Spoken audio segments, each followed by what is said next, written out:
Hi, hello. Welcome to another episode of Isaiah's Newsstand. It's your host, Isaiah Edwards. The date is July 3rd, 2022. Let's see. What are we going to talk about today? It's kind of a bonus episode, a little bit of a leftover, spillover, runoff. I don't even know what to call these things, but it's just another episode, whatever. Um, okay. Finished Kenobi. I ran through that. 6 episodes. No spoilers, of course. I'm gonna give it a rating. I'm gonna put on my little critique hat. I'm gonna give it a 7 out of 10. 7 out of 10. It was good. It was a good, fun thing. I will say, um, if we didn't have Vader Obi-Wan fights, I wouldn't have liked any of this. I would have been upset. But I'm the type of person who was like, okay, Rogue One was cool, but I hated it. And the only thing I liked about it was the 2 seconds that Vader was in it. So, this thing kind of ships to me in a way. I don't know, for better or worse. But it was fun. I enjoyed it. Let's see. There's no food corner, but I am going to be eating over the next 2 days. Pretty much cookout food, so I'll probably have some things to report. Maybe not. I'll keep you posted. Um, that's it for the personal stuff. We can get into some news. Get right to it. There is some more Supreme Court stuff that I didn't get to cover in the 2 episodes, so I wanted to cover this. Let's see. Supreme Court further erode separation between church and state in case of praying football coach. This is from CNN Politics. So, this is something I've been kind of listening to via the Daily. It's even made the round on BBC News, like the worldwide stuff. So, it's been pretty much covered. This is more or less final say from the Supreme Court. They ruled 6-3 in favor of allowing this man to vote, saying that it was against his constitutional rights. He should be allowed to pray. And let me break down a little bit, because essentially what was happening is Joe Kennedy, he's a coach. When his team would win games or lose games, it was just whatever, he would go out to the middle of the field, take a knee and pray. And that's all well and good. The thing is, though, he kept doing this, and other kids would come to the middle of the field and pray with him as well. And he said he'd pray for just general stuff, he was grateful and blessed to have the kids play, to have the opportunity to coach them, whether they did good or bad. This is all well-intentioned stuff, right? But essentially, it kind of gathered just a following among certain players and the coach. And then also, even I've heard that other teams participated. The other teammates from the other teams would come over and say oh, what's going on? And kind of pray too. So this is what's kind of been going on. Eventually, the school board was made aware of it, and they did something about it. They initially said, hey, you can pray on the sidelines, that's okay, but don't keep doing that, because this isn't allowed. You're not really allowed to do this. And he wanted to continue to do it, so he did. And essentially they made a move to fire him. Now he's moved. I think, let's see, is it Washington State? Yeah, Washington State School District. I believe he's in Florida now, but he's been fighting this case. It's been going up and up and up. It's finally made it to the Supreme Court, and they ruled in favor of him 6-3. So to me, I'm kind of quote unquote torn. I have a religious background, so I understand the feel to be well, I don't want my rights infringed upon. I want to be able to practice my religion anywhere I want to. And on that, I'm totally, yeah, I get that for sure. There are people at my job who, when a certain time of day comes, with their faith, they have to take time to wash their bodies, clean themselves. They have to be praying, stuff like that. And I'm glad that my job is accommodating to that. I think that should be allowed. Yeah, we got to make money, but this is my faith. I want to practice it. So I'm cool on that part. But I do think there is a subversive element at play here, where you have kids involved and you have sports. So, Sotomayor, She made a quote in here, if I can find it. I may or may not. I'm just kind of like freestyling this episode a little bit. But essentially to the effect of like, it just feels like this could be a bad precedent for them. Like this could make it so it's like, well, what if I don't feel comfortable praying? Like, am I going to be ostracized for that? Like, am I going to get cut on playing time? I'm going to ride the bench if I'm not out there praying, but I don't really feel good about it. Like, or people are just doing it to curry favor with the coach, So, I mean, that was something that was kind of on the table. But the majority said, no, we feel like, what Washington State, like what the school did was like not cool, wasn't okay. So, they more or less flipped it. So, I mean, that's going to be something that could be felt, for, time to come. I really do think that we're going to see more potential cases where you see the church just more involved in public things. And it's like, why? Why is it? And also the thing that's always frustrating is it's no coincidence that it's always Christian, when these things get passed and protected and stuff like that. So, obviously I want to see these things unilateral if it's going to happen, but I do feel like there should be more balancing. There should be some space there. I think especially when we're talking about kids. But that's my 2 cents. Wanted to throw that out there. Talk about it a little bit. And now we're going to talk about some local news. We're going to talk about some Buckeye shit. But it's not good. It's a bummer. So, be prepared for this. Got this from The Hill. 10-year-old girl denied abortion in Ohio. So, essentially, we've been talking about the Roe v. Wade stuff from the ruling, the changing. Ohio is one of those states that more or less had like a trigger law that was quickly to set in place. Like, look, now it's 6 weeks. Boom. And this 10-year-old girl who, is a victim of child abuse. They don't go into many details in this article, but she's already 6 weeks and 3 days pregnant. So she had to be transported to Indiana. But so I'm hoping and assuming that things, go as planned there. But, I mean, it's sketchy because Indiana is a situation where it's like, it's a bastion place, like, for the Midwest. There's not many places. If something happens in Indiana, which might be on the table, coming soon with new legislation potentially, it could then be like eliminated potentially as a place that you can get an abortion, or like it's just super similar to Ohio, which is just like I'm just gonna say it's dog shit. It's dog shit that it's 6 weeks.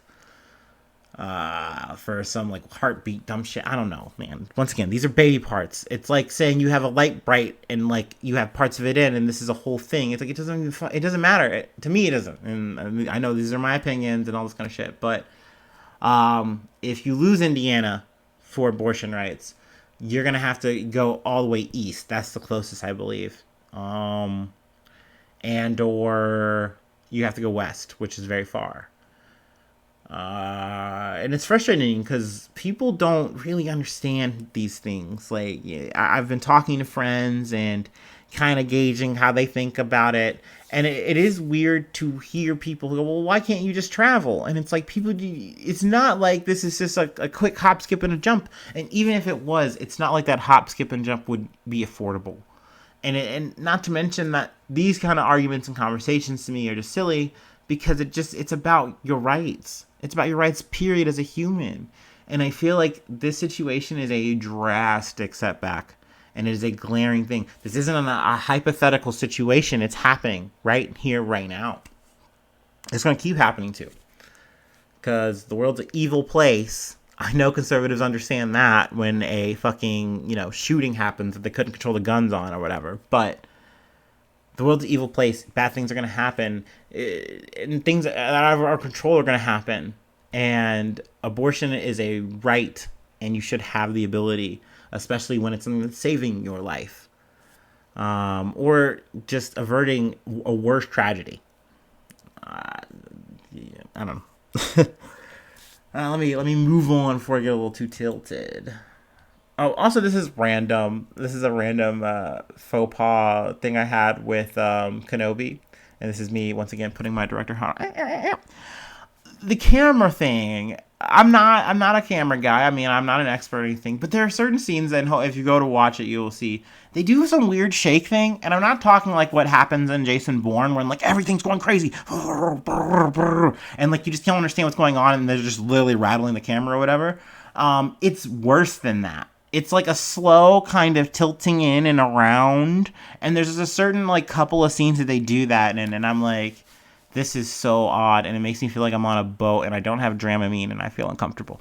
So I just wanted to put that in there too. I forgot. Editor's note. Sorry, whatever. Cool. Okay, we can move back on. I got this from the Akron Beacon Journal. That's Akron, Ohio. So once again, we're keeping it, in the Buckeye zone, in the heart of it all, if you will, whatever. Once again, not good news though. This is about Jalen Walker. Now, this is something that happened early Monday. Also, I got this between two articles as well because it also made USA Today with the video of the like body camera footage between like other cops and everything. But essentially, from what I've gathered, there was they were trying to pull over Jalen Walker in like a traffic or like an equipment violation. So like operating a car, and now he is a DoorDash driver.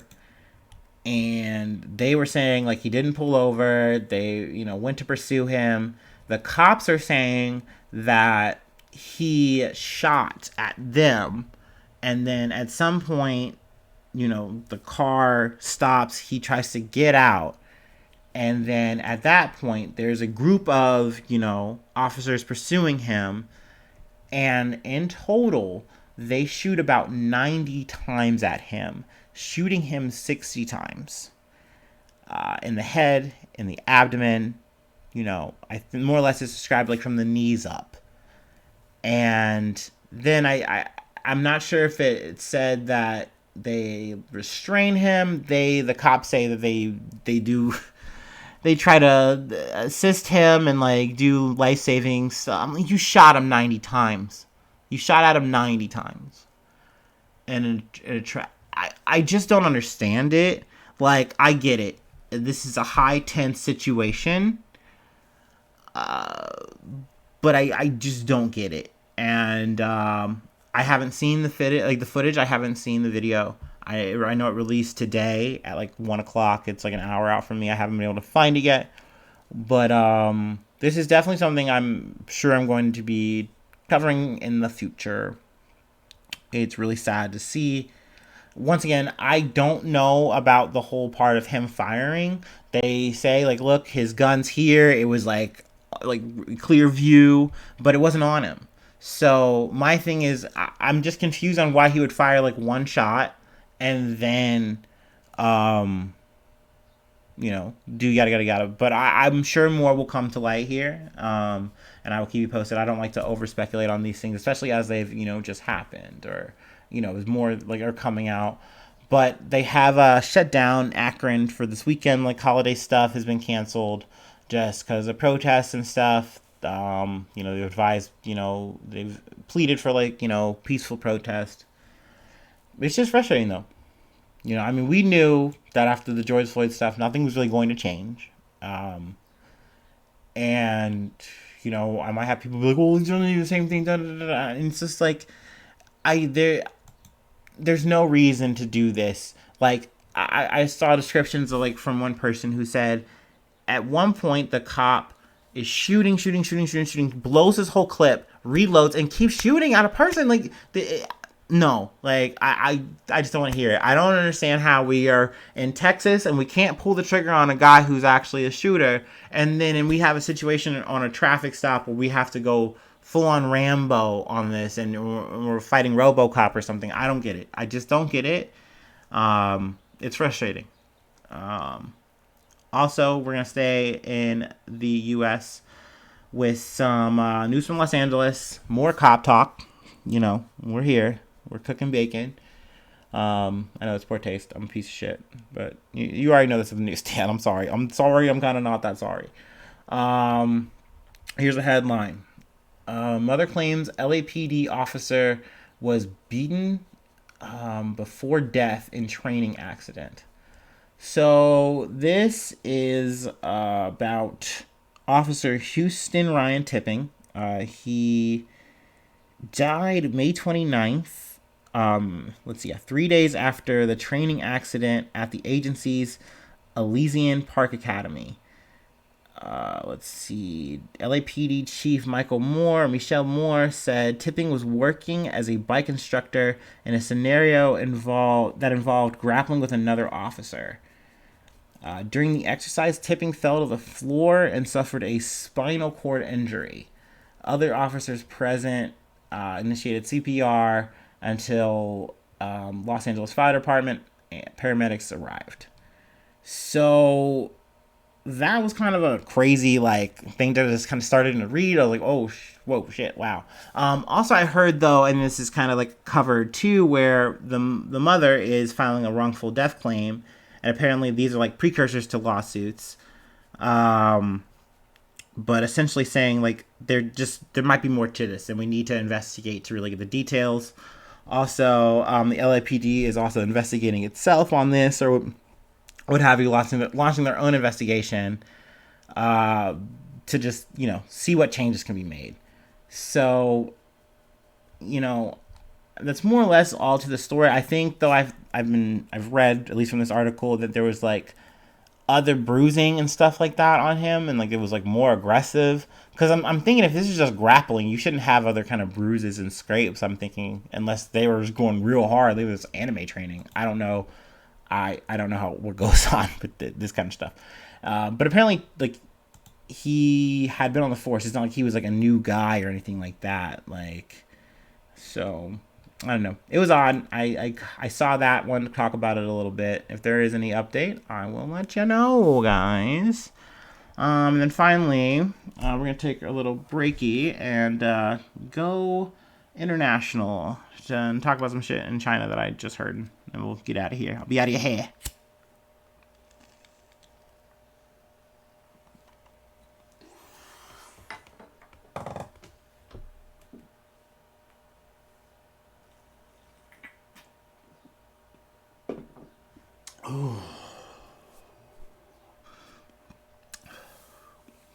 Auga. Okay, I'm back. Got some Reuters. Over 24 crew missing as Storm Chiba hits Hong Kong. Excuse me. So there was an engineering vessel with 30 people on board, and it was snapped in two in the waters of Hong Kong. So far, I believe 3 crew members were rescued. A search and rescue operation has been going on, and it's taking place about 300 kilometers or 200 miles southwest of the city. So I don't really have too much from there. I think this really just popped off. Let's see. Yeah, there's a big storm, typhoon warnings and stuff. Let's see. Then they got the closer here. The Palace Museum, which was set to open on Saturday as part of celebrations to mark the 25th anniversary of Hong Kong's handover to Chinese rule, remain closed. So, if I do hear anything about any more survivors or anything like that, but it definitely sounds like some crazy perfect storm shit. So yeah, it's not the good news that I'd like to close out on, but that happens here. You know how life is. But thank you for sticking around. If you made it this far, I love ya. You're great. Let's see. You hop into chill mode. Patreon.com/Isaiah News. Any dollar donation helps. It's appreciated. $5 or more though will get you a shout out. Actually, I'm gonna just double down on the shout out. Stephanie Renee, thank you, you're the best. Keep on trucking. But yeah, if you would just like to send any kind of feedback though, gmail.com. Let's see, IsaiahNews1 at gmail.com. Yeah, IsaiahNews1 gmail.com. There we go. Hit me up there. I should get to that if you do. Other than that, you have a good weekend. If you're off on Monday, dope.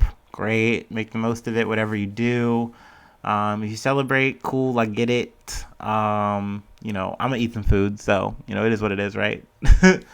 But have a good one. Hopefully I see you soon for some more good news. Love ya. Bye bye. Mwah.